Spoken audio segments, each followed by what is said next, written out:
Please subscribe to Facetv Africa and turn the notification on. Facetv Africa, ẹ jọ̀ọ́, subscribe, hete. Facetv Muswobi. Odò àgbè wa o, kò ní gbé ọ̀dàlẹ̀ o. Ẹ jọ̀ọ́ mo rọ̀ yín mo bẹ̀ yín. Kẹ́rí ọ̀rọ̀ tá à ń sọ yìí tí mò ń sọ lọ́wọ́lọ́wọ́ yìí, ká bá share sí gbogbo àwọn platform tó bá kù. Ẹnikẹ́ni èèyàn kéèyàn, ìbá jáláwo, ìbá jẹ́ pastor, ìbá jẹ́ àfáà, tó bá ṣe ẹ̀rọ̀ fún Odumosu àbí tó ṣe ẹ̀rọ̀ fún àwọn ọlọ́pàá, tẹnu wọn wú tọwọ́ wọn wú àti Odumosu tí ò lè sọ̀rọ̀. Ẹni tó bá ṣe ẹ̀rọ̀ fún wọn, ilẹ̀ Yorùbá béèrè ẹ̀mí ẹ̀ o. Kí àwọn náà kán lọ tú gbogbo àwọn tán mú sílẹ̀ pátápátá, tó bá tú wọn sílẹ̀, àá ṣẹ̀rọ̀ fún wọn, táwọn bá ti lè tú wọn sílẹ̀, bọ́n ṣe máa bákú nìyẹn, torí àbákú laṣọ ahóró. Lọ́la ríkú, lọ́la rìsà, lọ́la ọba jomi, lọ́la ọba jẹpo, lọ́la ọba jòkó, lọ́ba jẹlẹ̀. Ẹni tó bá lọ ṣẹ̀rọ̀ fún wọn láì jẹ́ pé wọ́n lọ tú àwọn èèyàn wa sílẹ̀, ilẹ̀ máa béèrè ẹ̀mí olúwa, àtìsàlẹ̀ á béèrè ẹ̀mí olúwa ẹ̀, àwọn àtẹ̀tẹ̀dáyé á béèrè ẹ̀mí olúwa ẹ̀, gbogbo ìṣàtànsílẹ̀ kárùdé táǹpẹ̀ tó ń já béèrè ẹ̀mí olúwa ẹ̀. Wọn gbọ́dọ̀ fún wọn ní ẹ̀rọ níbikíbi. Ẹni bá dán wò gbogbo àwọn ọmọ ìpátá ló máa wọ́kú o, tí ò ní sí kankan tó máa kù. Bọ́n ṣe pa ọmọ ọlọ́mọ lẹ́kọ̀ọ́ yẹn, bẹ́ẹ̀ lọ́mọ tí wọ́n náà ṣe máa wọ́kú. Ẹnikẹ́ni èèyàn kéèyàn tó bá lọ ṣẹ̀rọ̀ fún wọn láì jẹ́ pé wọ́n lọ tú gbogbo àwọn èèyàn wa, kán lọ tú wọn sílẹ̀. Bẹ́ẹ̀ ni kọ́dẹ̀ gbé ẹ́ńbágò kúrò lórí olóyè Sunday Igboho wípé wọn wà mọ́, torí pé gbogbo iṣẹ́ fẹ́ sọlé Sunday Igboho pátá Èkó náà ti ṣe o, kì í sọ̀rọ̀ Àbújá rárá. Àwọn ará Èkó àwọn náà ṣiṣẹ́ yẹn, àwọn èèyàn wa, àwọn olóṣèlú yẹn Yorùbá wa, àwọn náà ṣe gbogbo iṣẹ́ yẹn. Torí ìdí eléyìí mo rọ̀ yín mo bẹ̀ yín, ẹnikẹ́ni ò gbọ́dọ̀ fún wọn ní ẹ̀rọ níbikíbi o. Tolúwa ẹ̀ bá ti fẹ́ dijú sọ ọmọ ẹ̀ sọnù, gbogbo nǹkan tolúwa ẹ̀ kójọ pátá ló máa dàrú lójú ẹ̀mí ẹ̀ o. Bẹ́ẹ̀ ló máa rí o, torí bẹ́ẹ̀ léwúrẹ́ ń ké, bẹ́ẹ̀ làgùtàn ń ké, màlúù tó jẹ́ wọn bẹ́ẹ̀ ló ń ké, kẹ̀lẹ̀bẹ̀ ò lọ́wọ́ kẹ̀lẹ̀bẹ̀ ò lẹ́sẹ̀ tímọ́tímọ́ ní mẹ́bà ògiri. Èyí tí mo wí àrọ̀ ọmọ o, ó ti rí bẹ́ẹ̀ ó ti ṣe bẹ́ẹ̀.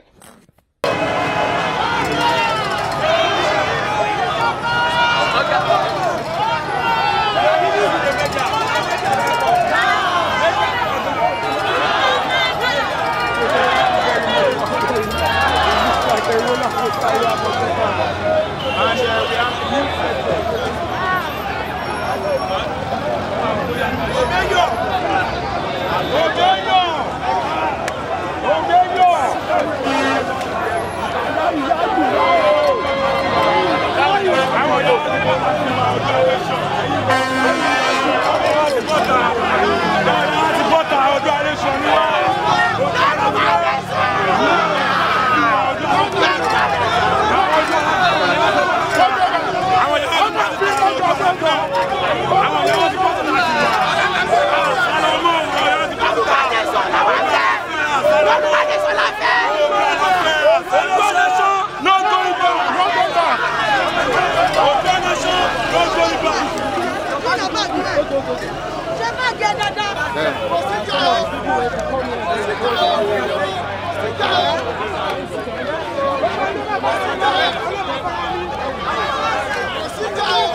And with the police, and the Inspector General of Police is aware of us. Yes!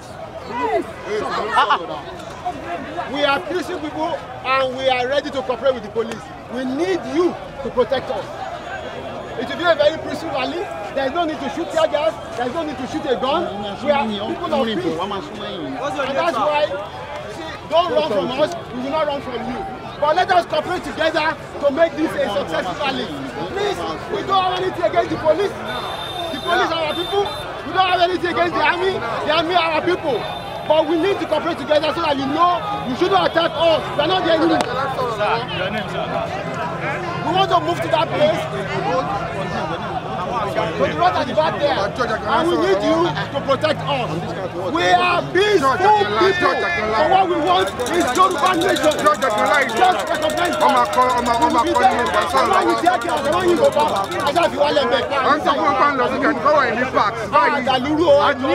Please understand that we are partners in progress. And we have to make sure that we have a fantastic Yoruba nation.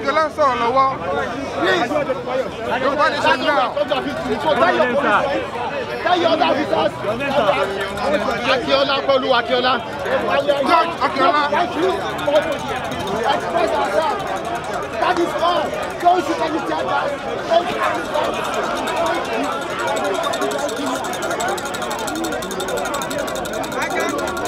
Don't go you back.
Please subscribe to Face TV Africa and turn the notification on.